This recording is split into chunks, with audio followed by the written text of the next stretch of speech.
Psalm 65. To the chief musician, a psalm of David, a song. Praise is waiting you, O God, in Zion, and to you the vow shall be performed. O you who hear prayer, to you all flesh will come. Iniquities prevail against me.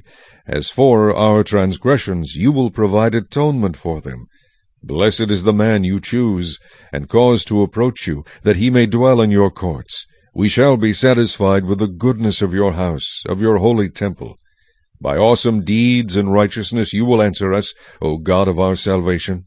You who are the confidence of all the ends of the earth, and of the far-off seas, who established the mountains by his strength, being clothed with power, you who still the noise of the seas, the noise of their waves, and the tumult of the peoples, they also who dwell in the farthest parts are afraid of your signs. You make the outgoings of the morning and evening rejoice. You visit the earth and water it. You greatly enrich it.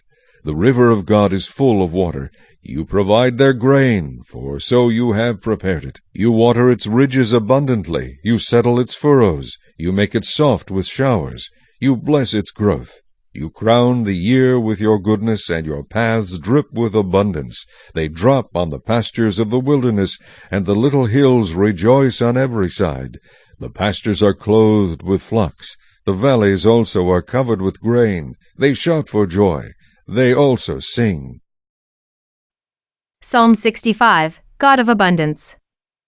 Psalm 65 was written to lift our heads and to help us see beyond the boundaries of our little circle.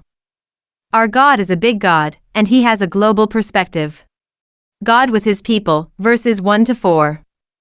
The average Israelite, fighting the crowd at the temple, tended to think just about himself. We can still fall into that trap. We think only about how we feel and what we need from God. When we read Psalm 65, we remember that God meets with all His people as they gather for worship. All who come to Him in faith, He receives. All who speak to Him in prayer, He hears. All who are overwhelmed with sins, He forgives. God is not your own exclusive possession. All His people can come to Him and find Him responsive to their needs. God and the world, verses 5-8. God is not limited to one nation either. God is the confidence of all the ends of the earth, and of the far-off seas, verse 5. God in the universe, verses 9-13. God in His goodness has chosen to bless the world with abundance. God cares for the land. He waters it and brings a bountiful harvest year after year. I realize that there are places where famine or drought strikes, but in the world as a whole, there is plenty of food for the world's needs. People suffer, not because God doesn't provide, but because those with plenty aren't always willing to share with those in need. Psalm 65 was one of King Hezekiah's favorites. He ruled over Judah when the Assyrians were flexing their muscles over every nation in their path. The Assyrian army showed up outside Jerusalem in 701 BC, and King Hezekiah responded with an act of power. He prayed. Several themes in Hezekiah's prayer echo Psalm 65.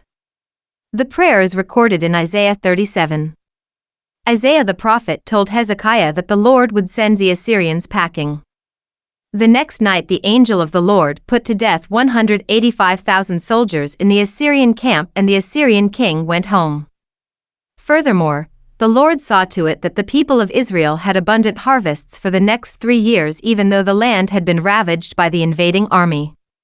The promises of Psalm 65 became a reality as God's people put their trust in the Lord. James Boyce. This song could have been sung in Israel at any time, of course, and probably was. But since it deals with the bounty of a good harvest, it is likely that it was composed for the Jews' annual harvest festival, the Feast of Tabernacles. This was the longest and most joyful feast of the Jews. There is another feature of the psalm that would also place it at this time of year. Psalm 65 is one of only 3 psalms that use the word atone or atonement, verse 3.